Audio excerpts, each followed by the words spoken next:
Hi friends, welcome to Nagas Media. இன்னைக்கு நம்மளுடைய சேனல்ல ஒரு சூப்பரான vlog பார்த்தலாம். அதுக்கு தான் எடுத்த உடனே உங்களுக்கு ஒரு சூப்பரான லொகேஷனை காட்டுறேன். ஆக்சுவலாக வந்து பார்த்தீங்கன்னா நம்ம வீட்டில் வந்து ஒரு நல்ல ஒரு ராஜ விருந்து ரெடி பண்ணணும். அதுக்காக வந்து நாங்கள் வந்து மீன் நண்டு எல்லாம் ஃப்ரெஷ்ஷாக வேணும். அது நம்ம இங்கே வர மார்க்கெட்டில் எங்கெல்லாம் வாங்கினீங்கன்னா ஐஸில் வச்சு தான் வரும் மறுநாள் உள்ளது. அப்போ நம்ம நேரடியாக மல்லிப்பட்டினம் போயிட்டோம்னா அங்கே ஷிப்லேருந்து பிடிச்சிட்டு வருவாங்க, அதாவது லாஞ்சில் கொண்டு வருவாங்க. கொண்டு வரதை நம்ம ஏலம் எடுக்கலாம்னு சொல்லி போனோம். ஏலம் எடுத்தால் நிறைய கிடைக்குன்னு நினச்சி போனோம். பட் அங்கே போனாக்க எல்லாமே அங்கே ஒரு விஷயத்தை கற்றுக்கிட்டோம். ஏலம் எடுக்கிறத விட எடைக்கு விற்கிறது ரொம்ப நல்லாயிருக்கும். ஃப்ரெஷ்ஷாக உயிரோடு இருக்கும், காஸ்ட்லியாகவும் இருக்கும்.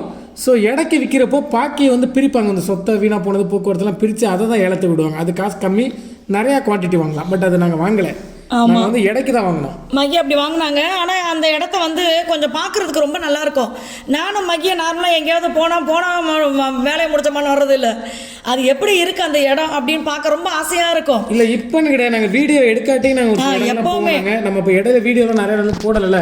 அப்போ நிறைய இடத்துக்கு போயிருக்கோம், நிறைய இடங்கள் நாங்கள் பார்ப்போம், வீடியோ எடுக்க மாட்டோம். பட் எங்களுக்கு ரொம்ப பிடிக்கும் உள்ள என்னதான் இருக்குன்னு போய் பார்க்குறதுக்காக. அதனால் இந்த இடத்தையும் பார்த்தீங்கன்னா பார்த்துட்டு இருந்து எனக்கு அந்த கடல் கிட்ட நிற்கிறது தான் பயமாக இருந்தது. எங்கே பாருங்க அந்த அண்ணனுங்கெல்லாம் நிற்கிறாங்களா, அதுக்கு பின்னாடி கடல் பயமாக இருந்துச்சு. ஏன்னா நம்ம பாட்டுக்கு தண்ணி இருக்குன்னு ஸ்விம்மிங் பூல் ஆர்வத்தில் காலை விட்டு அப்புறம் எங்கே தூக்குறது பாய் அப்படின்ட்டு போயிடுவாங்க. அதனால் பயமாக இருந்தது.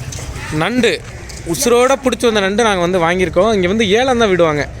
ஏலம் விடும்போது வந்து பார்த்தீங்கன்னா நீங்கள் வந்து 200 கூட நீங்கள் வந்து நண்டு எடுக்கலாம். 3 கிலோ நண்டு 4 கிலோ நண்டு வந்து 300 400 எடுக்கலாம் ஏலத்துக்கு.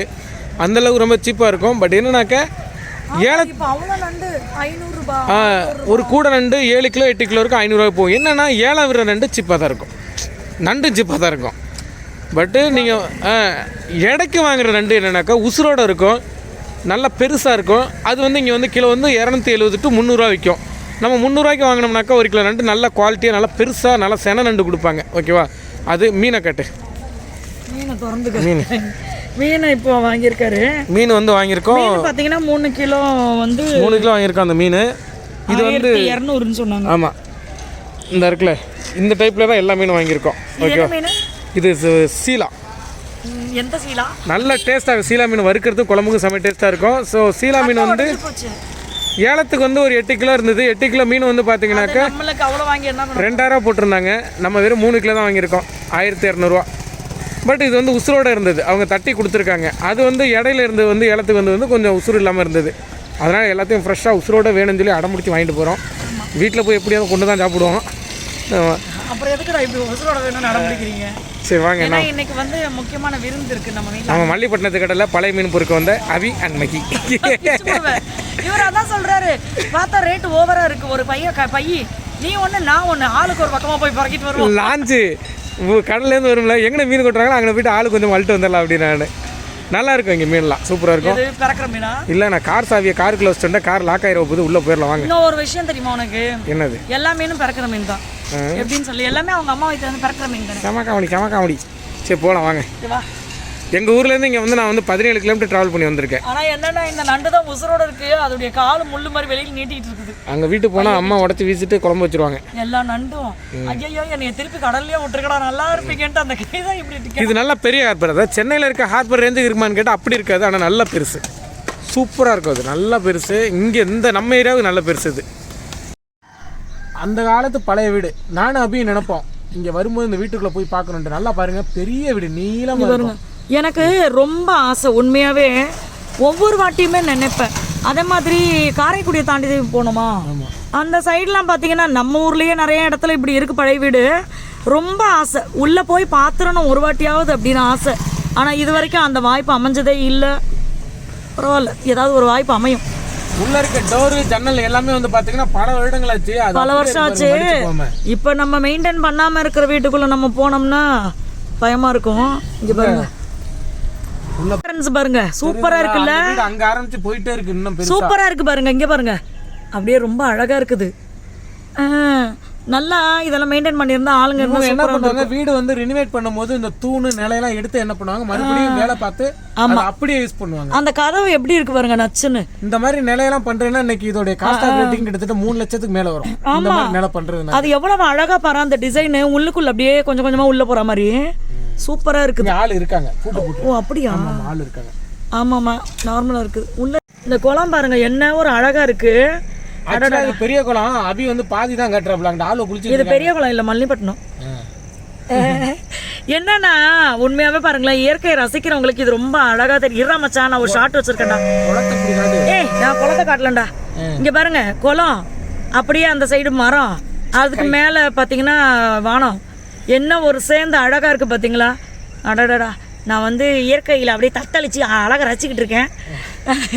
ஸோ இந்த குளம் பார்த்தீங்கன்னா அழகாக இருக்குது. என்னென்னா இந்நேரத்துக்கு வந்து குளிச்சுட்டு துணியை துவைச்சி அழகாக புழிஞ்சு கொண்டு போயிட்டாங்க. போகிற வழியில் நிறைய சிஸ்டர்ஸ் பார்த்தோம். நம்ம 4:30 மணிக்கெல்லாம் வந்துட்டாங்க. ஆமாம், இங்கே பாருங்கள் என்ன ஒரு அழகான இடம். அடடா, இந்த மாதிரி குளத்துலலாம் குளிக்கணும் தான் ஊருக்கு ஆசைப்பட்டு வந்தேன். இங்கேயும் வந்து பாத்ரூமில் குளிக்க விட்டாங்க நம்மளை. ஜாலியாக தான். நான் வேறு மாதிரி நினச்சிட்டு வந்தேன் கிராமத்துக்கு. பட்டு எல்லாமே ஊர் மட்டும்தான் வேறு, அங்கே இருக்க மாதிரி தான் இங்கேயும் பண்ணிட்டு கிடக்குறோம். அதுக்கப்புறமா பார்த்தீங்கன்னா எல்லாத்தையும் வாங்கிட்டு இந்த பழைய வீடுகளில் ரசிச்சுட்டு அப்படியே வந்தால் சன்ரைஸ் ஆகும் போதே அதுக்கு முன்னாடியே பார்த்தீங்கன்னா அப்போ எவ்வளோ சீக்கிரம் போயிட்டு பாருங்க, மீன் நட்டுவாங்க. நாங்கள் இங்கேருந்து 4:30 மணிக்கு கிளம்பிட்டப்போ நம்ம ஊர்லேருந்து நான் சொன்ன மாதிரி 17 கிலோமீட்டரு நைட்டை பிளான் பண்ணிட்டு போகிறது. ஆனால் நைட்டு 12 மணி ஆச்சு நாங்கள் தூங்குறது. அதுக்கப்புறம் எனக்கு ரொம்ப பிடிக்கும். எத்தனை ஃப்ரெண்ட்ஸ்க்கு இது பிடிக்கும்னு சொல்லுங்கள். பைக்லையோ இல்லை கார்லையோ எந்த வண்டியில் போனாலும் சரி, அந்த கிளைமேட்டுக்கு அப்படியே ஏதாவது ஒன்று சூடாக காஃபியோ டீயோ குடித்தா செமையாக இருக்கும். நான் வந்து இதை நம்ம டெய்லி பண்ணுறது இல்லைல்ல, அதனால் மகிக்கிட்ட சொன்னேன், ஆஹா இந்த மனுஷன் காஃபி டீயே குடிக்க மாட்டார், யார் கேட்டாலும் நான் குடிக்க மாட்டேன், அதனால் வாங்கி தர மாட்டேன்னுவார். ஆனால் எனக்காக போய் என் புருஷ் வாங்கிட்டு வந்தார். அதுக்கப்புறம் என்ன வாங்கிட்டு வந்தேன்? அதுக்கப்புறம் மட்டன் வாங்கிட்டு வந்தேன். அப்புறம் மார்க்கெட்டுக்குள்ள காரை ஓரமாக நிப்பாட்டிட்டு போய் மற்ற வெஜிடபிள்ஸ் எல்லாம் வாங்கிட்டு வந்தோம். நம்ம என்னென்ன செஞ்சோம் அப்படின்னா, மீன் குழம்பு, மீன் வறுவல், மட்டன் குழம்பு, அதுக்கப்புறம் வந்து நண்டு வறுவல், அதுக்கப்புறம் என்ன வச்சோம், ரசம், தயிர், குழம்பு, இவ்வளோ தான் வச்சது. அம்மா பார்த்தீங்கன்னா வாங்கிட்டு வந்த உடனே க்ளீன் பண்ண போயிட்டாங்க. அம்மாவுக்கு வந்து இந்த இடம் வந்து ரொம்ப கம்ஃபர்டபுளாக பிடிச்சி போச்சு. ஏன்னா அவங்களுக்கு வந்து அம்மாவுக்கு வந்து கூட்டுறது, அதுக்கப்புறம் கோலம் போடுறது, இந்த மாதிரி நண்டு க்ளீன் பண்ணுறது, இதெல்லாம் ரொம்ப பிடிக்கும். அதுக்கு ஏற்ற மாதிரி இப்போ நம்ம வாடகைக்கு இருந்தோம்னா சூரப்பள்ளம், அங்கே இருக்கும்போது கூட அம்மா வந்து அடிக்கடி என்ன பண்ணாங்க, வெளியில் வந்துருவாங்க. ஆமாம், இப்போ இங்கேயே நம்ம வீட்டில் வந்து சுற்றி நிறைய பேர் வேலை பார்த்துட்டு இருக்காங்களா, அம்மாவுக்கு இங்கே நல்ல டைம் பாஸ். எல்லாருமே அம்மா ஏஜில் இருக்கவங்க, துணைக்கு நிறைய அக்காங்க இருக்காங்க இங்கே. ஆமாம், அதனால என்ன பண்ணுவாங்க, இப்போ கொஞ்ச நேரம் வேலை பார்ப்பாங்க, கொஞ்ச நேரம் வெளில போயிடுவாங்க. அவங்க கூட ரொம்ப நேரம் ஸ்பெண்ட் பண்ணுவாங்க, பேசுவாங்க. அவங்களுக்கு என்ன விருப்பமோ அதை நாங்கள் சொல்லிடுறது. அதேமாதிரி அம்மாட்ட சொல்லிடுறது, உங்களை எந்த ரூம் பிடிக்குதோ அந்த ரூம் எடுத்துங்கம்மா நாங்கள் சொல்லிட்டோம். ஆனால் உண்மையாகவே சிங்கப்பெண்ணுன்னு பாட்டை தான் போடணும் எங்கள் மாமியாருக்கு. இவ்வளோ பெரிய வீடு, அந்த வீட்டில் நாங்கள் வந்து செகண்ட் ஃப்ளோரில் தூங்குறோமா, அம்மா தைரியமாக ஃபர்ஸ்ட் ஃப்ளோரில் அவங்க தான் தூங்குறாங்க. ஆனால் அது ரொம்ப தைரியமாக, ஆடாடாடாடா என்ன ஒரு தைரியமான பெண்மணி அப்படின்னு டெய்லி நைட்டு நான் வேந்தத்தில் மாறி போகிறது. அதுக்கப்புறம் வந்து எனக்கு கொடுத்த வேலை, நம்ம எங்கள் மாமியார் அளவுக்கு நான் சமைக்கவும் மாட்டேன், அவங்க அளவுக்கு நான் ஸ்பீடும் கிடையாது. அதனால் எனக்கு ஏற்ற வேலையாக வெங்காயம் உரிக்கிறது கொடுத்தாங்க. இப்போல்லாம் பார்த்தீங்கன்னா பிள்ளைங்களுக்கு வந்து கூட வேலை பார்க்க சொல்கிறது, தம்பியை பாப்பாவை சின்ன சின்ன உதவி பண்ணுங்கன்னு அந்த நேரத்தில் பிள்ளைங்களுக்கு தேவையான அட்வைஸ் எல்லாத்தையும் கொடுத்துடுறது. இப்போ ரீசெண்டாக பார்த்தீங்கன்னா நிறைய ப்ராப்ளம் பார்த்தாச்சு. நம்ம பொம்பளை பிள்ளைங்க சேஃபாக இருக்கணும்னு நினைக்கிறோம், அதை வந்து ஆம்பளை பிள்ளைங்க கிட்ட தான் நம்ம முதல்ல சொல்லணும்னு தோணுச்சு. ஏன்னா இப்போ ஆம்பளை பிள்ளைங்கிட்ட சொல்லணும், பார்க்குற பிள்ளைங்களெல்லாம் தங்கச்சியாவோ அக்காவோ இப்படி நினச்சி அந்த பிள்ளைங்களுக்கு நம்ம மூலியமாக எந்த கெடுதலும் நடக்கக்கூடாது அப்படின்றத நினச்சிக்கோங்க. நான் தம்பி 4 வயசு தான், ஆனால் அவனுக்கு இப்போயே நான் சொல்ல ஆரம்பிச்சிட்டேன். அதெல்லாம் சொல்லிட்டு இருக்கும் போதே பார்த்தீங்கன்னா, மம்மி இந்த சைடு மீனெல்லாம் கழுவி சூப்பராக கொண்டு வந்துட்டாங்க, வறுக்கிறதுக்கு இதுக்கு குழம்புக்கு வந்து இந்த தலை வால் இதெல்லாம் பிரிச்சுட்டாங்க. இதில் பார்த்தீங்கன்னா எங்கள் மாமியார் என்னென்ன திரும்ப போட்டாங்க, இஞ்சி, பூண்டு, மிளகு, சீரகம், சின்ன வெங்காயம், இது எல்லாத்தையும் அரைச்சி அது கூட மிளகாத்தூள், மஞ்சத்தூள், உப்பு இது எல்லாத்தையும் போட்டு நல்லா பெரட்டி வச்சுட்டு கொஞ்சோண்டு சோள மாவும் போட்டாங்க. இது எல்லாத்தையுமே போட்டு நல்லா கலந்து வச்சுட்டு கொஞ்ச நேரம் ஃப்ரிட்ஜில் வச்சுட்டு எடுத்து நம்ம வறுத்தோம்னா இன்னும் சூப்பராக இருக்கும்ப்பா அப்படின்னாங்க. அந்த மசாலா பிரியாது. அதுக்கப்புறமா பார்த்தீங்கன்னா திருப்பியும் பத்தவில்லை, அதனால் அதுக்கப்புறம் சின்ன வெங்காயத்தை உரிச்சு இதை பார்த்தீங்கன்னா நான் வந்து இதை செட் பண்ணி வச்சுருக்கேன்.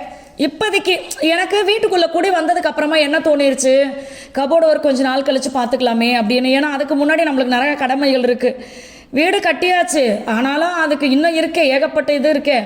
அதனால வந்து அதெல்லாம் பார்ப்போம், அந்த கடமைகளெல்லாம் கம்ப்ளீட் பண்ணுவோம். அதுக்கப்புறம் கபோர்டு ஒர்க் பார்த்துக்கலான்னு என்கிட்ட இருந்த ஸ்டாண்டை வச்சு ஏற்கனவே வாங்கின ஜாடியை வச்சு பண்ணிட்டேன். அதே மாதிரி நம்ம பிஸ்னஸ் பற்றி சொல்லாமல் விட்டுட்டேன் நான் வீடியோவில். நம்மகிட்ட வந்து 15 ப்ராடக்ட் நம்ம தயார் பண்ணிகிட்டு இருக்கோம். ஹேர் ஆயில், ஸ்கின் ஆயில், க்ளோஸ்னா, weight loss powder, super fast weight லாஸ்னிங், அப்புறம் வந்து weight loss lunch, immunity booster, calcium பவுடர்ன்ட்டு.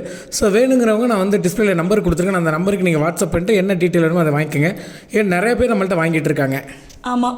ஸோ இதில் பார்த்தீங்கன்னா நம்ம வந்து குக்கிங் ஆயில் வந்து சல்ஃபர் இல்லாமல் குக்கிங் ஆயில் கொடுக்குறோம். எப்போவுமே பார்த்தீங்கன்னா அதை வந்து நம்ம மரச்செக்கு, செக்கு எண்ணெய் இப்படிலாம் சொல்கிறோம். பட் நம்ம சல்ஃபர் இருக்கக்கூடாது தேங்காயில். சல்ஃபர் போடாமல் ஆட்டி எடுக்கிற எண்ணெய் தான் நம்மளுக்கு ரொம்ப நல்லது. அந்த மாதிரி நம்ம கொடுத்துட்டு இருக்கோம். அதுக்கப்புறமா பார்த்தீங்கன்னா இதில் நண்டில் வந்து முட்டை இருந்துச்சு.